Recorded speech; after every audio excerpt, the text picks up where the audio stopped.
فرض کریں کہ کوئی ایسا شخص جو برسوں پہلے اس دنیا سے جا چکا ہو یا ہزاروں میل دور کسی دوسرے براعظم میں بیٹھا ہو، جی اور وہ آج کے دن لیے جانے والے کسی سب سے اہم اور مشکل فیصلے پر براہ راست اثر انداز ہو رہا ہو۔ واہ، یہ تو واقعی حیران کن بات ہے۔ ہے نا؟ بظاہر یہ کسی جادوئی یا خیالی کہانی کا حصہ لگتا ہے کہ کوئی وجود جو سامنے ہے ہی نہیں، وہ اتنا طاقتور کیسے ہو سکتا ہے؟ بالکل، عام طور پر انسان یہی سمجھتا ہے کہ جو سامنے ہے بس اسی کا اثر ہے۔ صحیح، لیکن اگر ہم انسانی نفسیات اور شعور کی گہرائیوں میں جھانکیں تو معلوم ہوتا ہے کہ در حقیقت یہ انسانی تعلق کی سب سے بلند اور خالص ترین سطح ہے۔ بالکل درست۔ آج کے اس تفصیلی جائزے میں ہم بالکل اسی پراسرار لیکن نہایت حقیقی انسانی صلاحیت کو کھوجنے والے ہیں۔ ہمارے پاس آج جو ذریعہ موجود ہے وہ محمد فاروق راشد کا لکھا ہوا ایک انتہائی فکر انگیز مضمون ہے، جس کا عنوان ہے انسان کے سیکھنے کا میدان، ذہنی وابستگی کے 2 مرحلے۔ ہاں بالکل یہی۔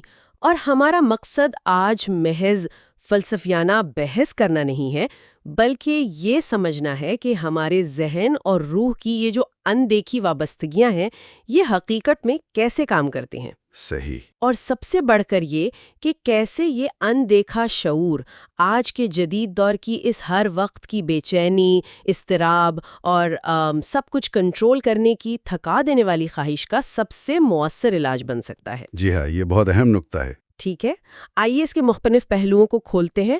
بظاہر یہ موضوع تھوڑا تجریدی لگ سکتا ہے، لیکن در حقیقت یہ اس روزمرہ کی بھاگ دوڑ والی زندگی سے بے حد گہرائی سے جڑا ہوا ہے جو ہم سب صبح سے شام تک جی رہے ہیں۔ دیکھیں، جب ہم اس مضمون کا گہرائی سے مطالعہ کرتے ہیں نا تو یہ واضح ہوتا ہے کہ یہ محض کچھ دلفریب خیالات کا مجموعہ نہیں ہے۔ اچھا، تو پھر یہ کیا ہے؟ یہ دراصل انسانی شعور کے ارتقاء کا ایک باقاعدہ اور سائنسی انداز کا نقشہ ہے۔ شعور کا نقشہ؟ جی، یہ ہمیں بتاتا ہے کہ فاصلے اور وہ تمام چیزیں جو ہماری آنکھوں کے سامنے بظاہر موجود نہیں ہوتی، صحیح۔ وہ دراصل ہماری شخصیت کی تعمیر میں سب سے بڑا کردار ادا کر رہی ہوتی ہیں۔ واہ، یعنی جو نظر نہیں آ رہا وہ زیادہ اہم ہے؟ بالکل۔ ہم عام طور پر یہ فرض کر لیتے ہیں کہ انسان صرف انہی چیزوں سے سیکھتا ہے جنہیں وہ چھو سکتا ہے یا دیکھ سکتا ہے، یا جن سے وہ روزانہ ٹکراتا ہے۔ بالکل ایسا ہی ہے۔ لیکن انسانی نفسیات کا سب سے حیرت انگیز اور طاقتور حصہ وہ ہے جو غیر موجودگی میں متحرک ہوتا ہے، مطلب کسی چیز یا شخص کے پاس نہ ہونے کی حالت میں۔ اور یہی وہ نقطہ ہے جو سیدھا ہمیں مضمون کے پہلے مرحلے کی طرف لے جاتا ہے۔ جی ہاں۔ مصنف کے مطابق انسان کی ذہنی وابستگی کا پہلا مرحلہ تب شروع ہوتا ہے جب ہم کسی ایسے شخص، نظریے یا خیال سے پوری طرح جڑ جاتے ہیں جو جسمانی طور پر ہمارے ارد گرد کہیں موجود نہیں ہوتا۔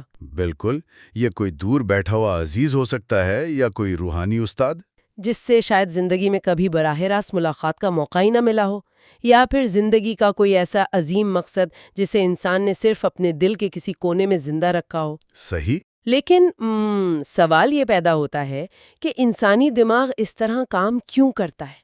فاصلہ تو بظاہر تعلق کو کمزور کرنے کا سبب بننا چاہیے، ہے نا؟ ہاں، عام منطق تو یہی کہتی ہے۔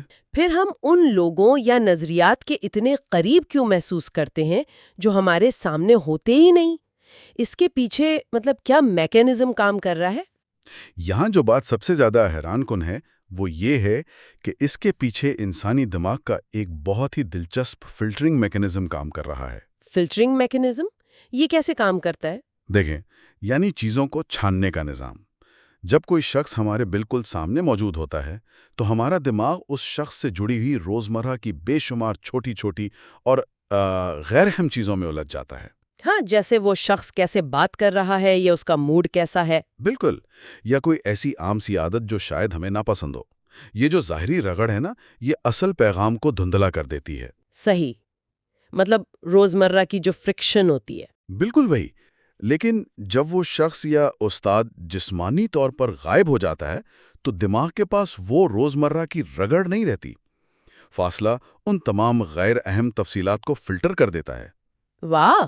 اور پیچھے صرف اس شخص کا خالص جوہر، اس کے بنیادی اصول اور اس کی سچی یاد باقی رہ جاتی ہے۔ مطلب ذہن کے اندر ایک ایسا خالص ربط بن جاتا ہے جو ظاہری دنیا کے ہنگاموں سے مکمل طور پر آزاد ہوتا ہے۔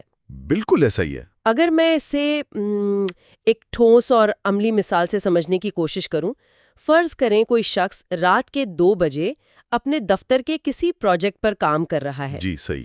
اور اس کے سامنے ایک ایسا اخلاقی فیصلہ ہے جہاں وہ تھوڑی سی بے ایمانی کر کے بہت بڑا فائدہ اٹھا سکتا ہے اور کسی کو خبر بھی نہیں ہوگی۔ بالکل ایسا اکثر ہوتا ہے۔ اس وقت وہ کسی اصولوں کی کتاب کی طرف نہیں دیکھتا، بلکہ اس کے ذہن میں اچانک اپنے دادا کی یاد آتی ہے جو شاید 20 سال پہلے انتقال کر چکے ہیں۔ واہ، بہت خوبصورت مثال ہے۔ وہ خاموشی سے سوچتا ہے کہ اگر دادا جان یہاں ہوتے تو وہ کیا کرتے۔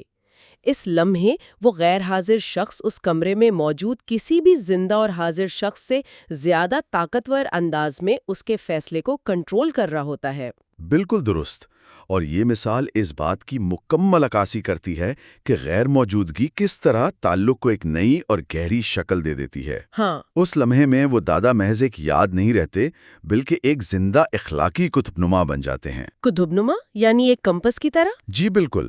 مصنف اسی بات پر زور دیتے ہیں کہ اس پہلے مرحلے میں انسان کے اندر ایک مستقل فکری اور جذباتی ربط قائم رہتا ہے جو اسے تنہا نہیں ہونے دیتا۔ صحیح۔ اور جب انسان اس اندیکھے تعلق پر بھروسہ کرنا سیکھ لیتا ہے تو اس کے فیصلے وقتی جذبوں کے تابع نہیں رہتے۔ بالکل، بلکہ وہ ان گہرے اصولوں کے تابع ہو جاتے ہیں جو اس نے اس غیر موجود شخصیت سے سیکھے ہوتے ہیں۔ یہ وابستگی انسان کو اندر سے مضبوط بناتی ہے۔ اچھا، میں اسے آج کی ٹیکنالوجی کی زبان میں دیکھوں تو یہ بالکل ایک بلوٹوتھ کنیکشن کی طرح محسوس ہوتا ہے۔ بلوٹوتھ، یہ دلچسپ ہے۔ ہاں، فرض کریں کہ 2 ڈیوائسز ہیں، وہ ایک دوسرے کو بالکل نہیں چھو رہی ہیں، ان کے درمیان کوئی تار نہیں ہے، کوئی نظر آنے والا مادی رابطہ نہیں ہے۔ صحیح۔ لیکن ان کے درمیان ایک مضبوط اندیکھا رابطہ موجود ہے جس کے ذریعے وہ مسلسل معلومات، سگنلز اور توانائی کا تبادلہ کر رہی ہیں۔ واہ، بہت زبردست تشبیہ ہے۔ بالکل اسی طرح انسانی ذہن فاصلوں کو مات دے کر اپنا یہ اندیکھا کنیکشن قائم کر لیتا ہے۔ لیکن یہاں میں اس تصور کو تھوڑا چیلنج کرنا چاہوں گی۔ جی ضرور، بتائیے۔ آج ہم ایک ایسے ڈیجیٹل دور میں سانس لے رہے ہیں جہاں اسمارٹ فونز، واٹس ایپ اور 24 گھنٹے کی ویڈیو کالز نے فاصلے کا تصور ہی ختم کر دیا ہے۔ یہ تو ہے۔ ہم ہر وقت ہر کسی سے جڑے ہوئے ہیں۔ تو کیا رابطوں کی اس ناختم ہونے والی بھرمار نے ہماری اس اندرونی اور گہری وابستگی کو سطحی نہیں بنا دیا؟ یہ ایک بہت اہم سوال ہے۔ کیا ہم نے اسکرین پر چمکنے والے نوٹیفیکیشنز کو ہی اصل تعلق نہیں سمجھ لیا؟ دیکھیے، ڈیجیٹل دور کی یہ مداخلت دراصل اس پورے فلسفے کو سمجھنے کے لیے ایک بہترین کسوٹی ہے۔ ہم سمجھتے ہیں کہ ہم جڑے ہوئے ہیں، لیکن ہم در حقیقت صرف بیرونی طور پر منسلک ہیں۔ یعنی وہ کنیکشن اندرونی نہیں ہوتا؟ بالکل نہیں۔ جب ایک سمارٹ فون پر میسج کی گھنٹی بجتی ہے نا، تو دماغ میں ڈوپامین کا ایک عارضی اخراج ہوتا ہے۔ ہاں، وہ ایک فوری خوشی کا احساس۔ جی، جو ہمیں تعلق کا ایک جھوٹا احساس دلاتا ہے۔ مصنف یہاں ایک بہت باریک لیکن بنیادی فرق کی طرف توجہ دلاتے ہیں۔ وہ فرق کیا ہے؟ ان کے مطابق انسان کی اصل وابستگی محض ان بیرونی اور ڈیجیٹل رابطوں سے نہیں بنتی۔ اصل تعلق دل کے احساس، خاموشی اور شعور کی گہرائی مانگتا ہے۔ صحیح۔ اسی لیے ہم دیکھتے ہیں کہ آج ایک انسان کے پاس رابطے کے بے شمار ذرائع موجود ہیں۔ وہ دن بھر سینکڑوں لوگوں سے آن لائن بحث کرتا ہے، تصویریں شیئر کرتا ہے۔ بالکل، لیکن رات کو سونے سے پہلے وہ اپنے اندر ایک شدید خالی پن اور خوفناک تنہائی محسوس کرتا ہے۔ اوہ، یہ تو واقعی بہت عام مسئلہ ہے آج کل۔ اس کی وجہ یہی ہے کہ اسکرین کی وہ چمک اس اندرونی فکری ربط کی جگہ نہیں لے سکتی۔ وہ ربط جو صرف خاموشی اور غیر موجودگی میں پروان چڑھتا ہے۔ اصل وابستگی کے لیے ضروری ہے کہ انسان کچھ دیر کے لیے بیرونی شور کو بند کرے۔ بالکل، تاکہ وہ اس اندرونی بلوٹوتھ کنیکشن کو محسوس کر سکے۔ یعنی مسئلہ یہ ہے کہ ہم نے کنیکشن کی مقدار کو اس کے معیار کے ساتھ الجھا دیا ہے۔ 100% درست بات کی آپ نے۔ جب تک ہم خاموشی میں بیٹھ کر اس احساس کو اپنے شعور کا حصہ نہیں بناتے، تب تک ہزاروں واٹس ایپ میسیجز بھی اس تنہائی کو دور نہیں کر سکتے۔ بالکل ایسا ہی ہے۔ تو یہ تو ہو گیا اس سفر کا پہلا مرحلہ، جی جہاں ہم نے سمجھا کہ انسانوں یا نظریات کے ساتھ غیر موجودگی میں کتنا گہرا تعلق قائم ہو سکتا ہے۔ جی لیکن انسانی رشتوں اور انسانی نظریات کی ایک حد ہے، جی چاہے ہم کسی استاد یا عزیز سے جتنا بھی گہرا بلوٹوتھ کنیکشن بنا لیں۔ صحیح زندگی میں ایسے موڑ ضرور آتے ہیں جہاں انسانی عقل، رہنمائی اور سہارا کم پڑ جاتا ہے۔ ہمارے اندر کچھ ایسے خلا اور کچھ ایسے ان کہے سوال پیدا ہو جاتے ہیں جنہیں کوئی دوسرا انسان نہیں سمجھ سکتا۔ بالکل، انسان کی ایک حد ہے۔ تو پھر جب یہ انسانی تعلق کی حد ختم ہوتی ہے تب یہ مضمون ہمیں کہاں لے کر جاتا ہے؟ دیکھیں، جب انسان اس مقام پر پہنچتا ہے جہاں اسے اپنی اور دوسرے انسانوں کی محدودیت کا پوری طرح احساس ہو جاتا ہے تو اس کا شعور ایک ارتقائی جست لگاتا ہے۔ جست لگاتا ہے؟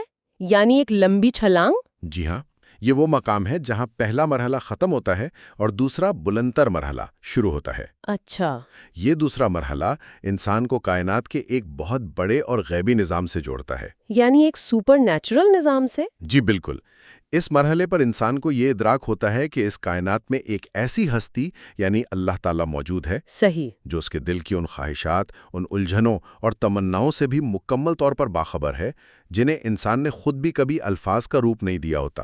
واہ، یہ تو بہت تسلی بخش احساس ہے۔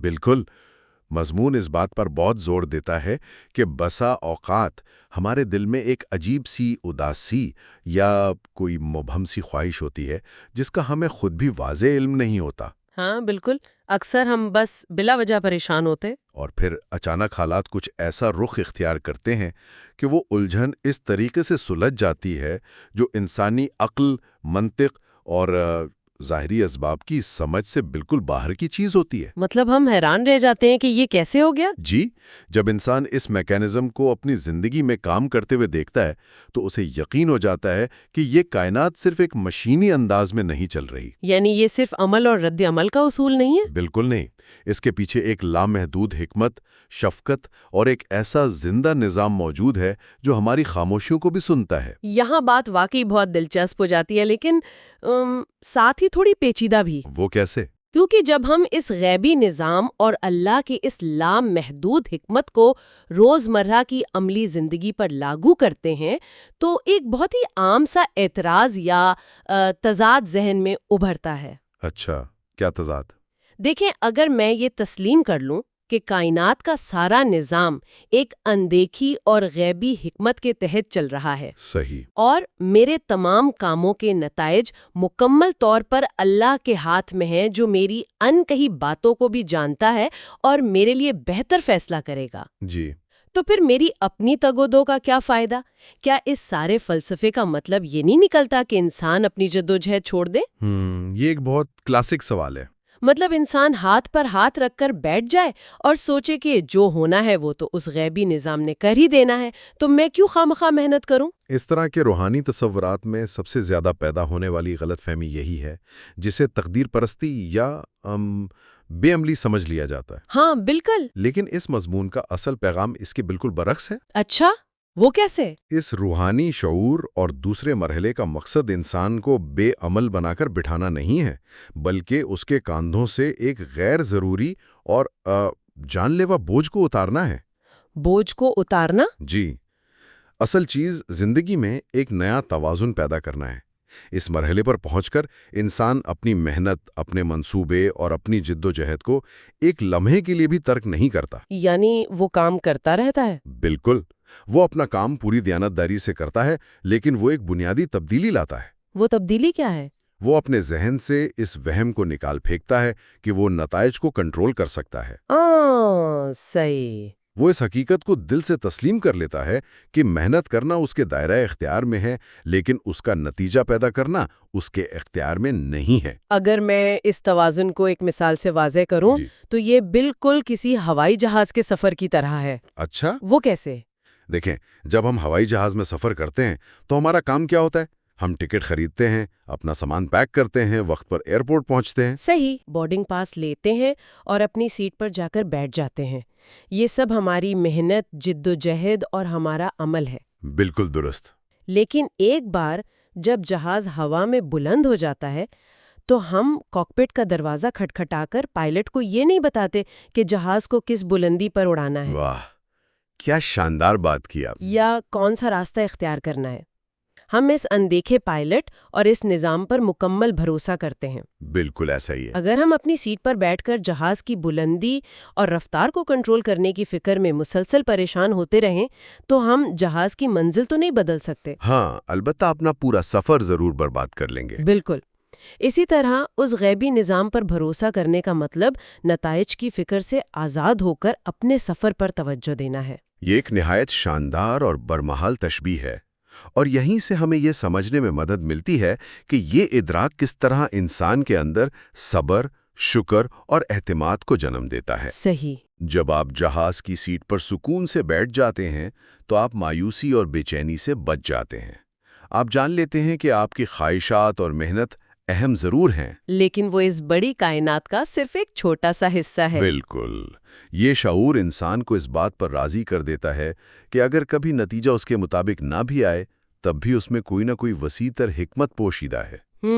وہ اس بات پر جھگڑنا چھوڑ دیتا ہے کہ معاملات اس کی خواہش کے عین مطابق کیوں نہیں ہوئے۔ 100% درست۔ تو اس سب کا اصل مطلب کیا ہے؟ مطلب ہماری آج کی عملی زندگی پر اس کا کیا اثر پڑتا ہے؟ جی، یہ بہت اہم پہلو ہے۔ اگر ہم جدید دور کی بات کریں تو ہم سب ایک عجیب سی بے سکونی کا شکار ہیں۔ ہم نے اپنی زندگیوں کو ایک ریس ٹریک بنا لیا ہے۔ بالکل، ہم ہر وقت بھاگ رہے ہیں۔ صبح اٹھتے ہی ہم ای میلز چیک کرتے ہیں کہ فوراً جواب کیوں نہیں آیا۔ ہم آن لائن کچھ آرڈر کرتے ہیں اور دن میں 10 بار ایپ کو ریفریش کر کے دیکھتے ہیں کہ رائڈر کہاں پہنچا۔ ہاں، یہ ہم سب کا روز کا کام ہے۔ ہم اپنے کیریئر کا اور یہاں تک کہ اپنے بچوں کا 5 سالہ منصوبہ بناتے ہیں، اور اگر دوسرے سال میں کوئی چیز ہمارے منصوبے سے ذرا بھی ہٹ جائے تو ہم ڈپریشن کا شکار ہو جاتے ہیں۔ بالکل ایسا ہی ہے۔ یہ جو ہر چیز کو مائکرو مینج کرنے اور کنٹرول کرنے کی بیماری ہے، ایک عام انسان اس کیفیت سے نکلنے کے لیے اس سارے علم کو اپنی زندگی میں کیسے استعمال کر سکتا ہے؟ اگر ہم اسے وسیع تر تناظر میں دیکھیں تو یہ روزمرہ کی وہ مائکرو مینجمنٹ ہے جس نے جدید انسان کا جینا محال کر رکھا ہے۔ ہاں، ہم سمجھتے ہیں کہ ہم کائنات کے مینیجر ہیں، اور اس کی سب سے بڑی وجہ یہ ہے کہ ہم نے زندگی اور کامیابی کے تصور کو بہت محدود کر لیا ہے۔ ہم نے اسے بہت چھوٹا کر دیا ہے۔ جی، ہم یہ فرض کر بیٹھے ہیں کہ کامیابی صرف تب ہے جب کوئی خاص نوکری مل جائے یا کوئی مخصوص ڈگری حاصل ہو جائے۔ صحیح۔ لیکن مصنف یہاں ہماری سوچ کے زاویے کو مکمل طور پر بدل دیتے ہیں۔ وہ کہتے ہیں کہ انسان کا اصل تعلیمی میدان کوئی یونیورسٹی یا 4 دیواری والا ادارہ نہیں ہے۔ تو پھر کیا ہے؟ انسان کا سب سے بڑا، سب سے وسیع اور اصل تعلیمی میدان یہ زندگی بذات خود ہے۔ یعنی زندگی میں پیش آنے والا ہر واقعہ، ہر الجھن، اور یہاں تک کہ وہ ڈیلیوری جو وقت پر نہیں پہنچی، جی بالکل۔ وہ سب دراصل ایک بڑے نصاب کا حصہ ہیں۔ بالکل ایسا ہی ہے۔ جب ہم زندگی کو ایک تعلیمی میدان کے طور پر مان لیتے ہیں تو پھر کامیابی اور ناکامی کے روایتی معنی ختم ہو جاتے ہیں۔ یہ سوچنے کا بالکل نیا انداز ہے۔ جی، جب انسان ان دونوں مراحل کو اپنی ذات کا حصہ بنا لیتا ہے، یعنی پہلا یہ کہ جسمانی موجودگی کے بغیر بھی گہرے رشتے قائم رہ سکتے ہیں، اور دوسرا یہ کہ ایک غیبی اور شفیق نظام ہمارے معاملات کی نگرانی کر رہا ہے، بالکل، تو پھر زندگی کی ہر خوشی، ہر جدوجہد، ہر دکھ، اور یہاں تک کہ بظاہر قبول نہ ہونے والی ہر دعا دراصل ایک سبق بن جاتی ہے۔ واہ! جب انسان یہ رویہ اپنا لیتا ہے تو اسے سمجھ آ جاتا ہے کہ ناکامی نام کی کوئی چیز نہیں ہوتی، بلکہ ہر تجربہ اس کے شعور کے ارتقاء کی ایک سیڑھی ہے۔ بالکل۔ اگر کوئی نوکری نہیں ملی تو وہ اسے ایک المیہ سمجھنے کے بجائے اسے آج کا سبق سمجھتا ہے۔ اور یہ واقعی ایک سوچ کا وہ زاویہ ہے جو انسان کے اندر سے ہر طرح کے اضطراب اور بے چینی کو جڑوں سے کھینچ کر نکال دیتا ہے۔ جی ہاں، اور اسے ایک انتہائی متوازن اور پرسکون شخص بنا دیتا ہے۔ یہ واقعی ایک بہت ہی گہرا اور سکون بخش تصور ہے جو ہر اس انسان کو ایک نئی امید دے سکتا ہے جو آج کی تیز رفتار دنیا کی توقعات کے بوجھ تلے دب چکا ہے۔ بالکل درست۔ اگر ہم اس ساری گفتگو کے دھاگوں کو ایک جگہ اکٹھا کریں تو ہم نے دیکھا کہ انسان کا شعوری سفر محض ظاہری مادی واقعات کی جمع تفریق کا نام نہیں ہے۔ صحیح۔ ہم نے اس تفصیلی جائزے کا آغاز اس حیران کن حقیقت سے کیا کہ کس طرح فاصلے اور غیر موجودگی انسانی رشتوں کو ختم کرنے کے بجائے انہیں ایک خالص اور طاقتور شکل دے دیتے ہیں۔ جی ہاں۔ ہم نے سمجھا کہ سچی وابستگی کا تعلق اسمارٹ فون کی اسکرینوں پر چمکنے والے نوٹیفیکیشن سے نہیں ہے، بلکہ اس خاموش احساس کی گہرائی سے ہے جو ہمارے اندر بستا ہے۔ بالکل۔ اور پھر ہم نے دیکھا کہ جب یہ انسانی شعور مزید ترقی کرتا ہے تو یہ ہمیں اپنی محدودیت کا احساس دلا کر کائنات کے وسیع تر غیبی نظام اور اللہ کی حکمت پر اعتماد کرنا سکھاتا ہے۔ بے شک۔ اور سب سے اہم بات جو مجھے اس پورے جائزے کی جان لگی وہ یہ ہے کہ یہ محض کوئی خشک فلسفہ نہیں ہے، یہ کنٹرول کرنے کی تھکا دینے والی دوڑ سے باہر نکلنے کا ایک پریکٹیکل راستہ ہے۔ بالکل، ایک عملی راستہ۔ اس سارے جائزے کا مقصد ہی یہ احساس دلانا تھا کہ زندگی کا کوئی بھی لمحہ، کوئی بھی آنسو اور کوئی بھی اندیکھا تعلق کبھی رائیگاں نہیں جاتا۔ سبحان اللہ، بالکل ایسے ہی ہے۔ وہ سب کے سب ایک بہت بڑی تصویر میں ہمارے اندرونی ارتقاء کا حصہ ہیں۔ اس علم کی روشنی میں جب ہم اپنی زندگی کو دیکھتے ہیں تو ہماری تمام روزمرہ کی الجھنیں اور ہمارے نامکمل خواب ایک بہت بڑے اور خوبصورت سفر کا حصہ لگنے لگتے ہیں۔ بالکل درست، اور یہی اس سارے سفر کا حاصل ہے۔ ہم نے آج اس بات پر بہت تفصیل اور گہرائی سے غور کیا کہ انسانی شعور کس طرح دور بیٹھے انسانوں کے ساتھ کتنا طاقتور رابطہ قائم کر سکتا ہے، جی، اور پھر اس سے بھی آگے بڑھ کر کائنات کی اندیکھی طاقتوں اور ایک شفیق غیبی نظام کے ساتھ جڑ جاتا ہے۔ لیکن جب ہم ان تمام بیرونی مگر اندیکھی رابطوں کی طاقت کو تسلیم کر لیتے ہیں نا، تو یہ ہمیں ایک نئے، انتہائی گہرے اور کسی حد تک ایک چبھنے والے سوال کے دہانے پر لا کھڑا کرتا ہے۔ وہ سوال کیا ہے؟ ذرا اس منظر کا تصور کیجئے، اگر ایک انسان اپنے ان تمام بیرونی رابطوں کو، خواہ وہ جسمانی اور ظاہری ہو، اسکرینوں پر مبنی ڈیجیٹل ہو، یا پھر ذہن میں موجود دوسروں کی یادوں پر مبنی ہو، صحیح۔ ان سب کو اگر وہ کچھ دیر کے لیے مکمل طور پر کاٹ دے اور بالکل تنہا رہ جائے، بالکل اکیلا، تو کیا اس کی سب سے گہری، سب سے پراسرار اور یقیناً سب سے مشکل ذہنی وابستگی خود اپنے ہی اندر موجود اس میں سے نہیں ہوگی؟ واہ! وہ میں جس کی آواز کو ہم اکثر دنیا کے شور اور نوٹیفیکیشنز میں دبا دیتے ہیں۔ بالکل وہی، جس کا خاموشی میں سامنا کرنے سے انسان اکثر خوفزدہ رہتا ہے۔ تو کیا کائنات کو، دوسروں کو اور اس غیبی نظام کو مکمل طور پر سمجھنے سے پہلے یہ کہیں زیادہ ضروری نہیں کہ انسان خود اپنے آپ سے، اپنی اس ذات سے وہ اندیکھا اور سچا رابطہ قائم کرے جو اس کے اندر کہیں چھپی بیٹھی ہے؟ اور یہ وہ مقام ہے جہاں ہم اس سوال کو سننے والوں کے اپنے شعور اور سوچ بچار کے لیے چھوڑتے ہیں، تاکہ اس تفصیلی جائزے کے بعد بھی یہ سفر آپ سب کے اندر جاری رہے۔ اپنا خیال رکھیے گا، جلد ملاقات ہوگی ایک نئے جائزے کے ساتھ۔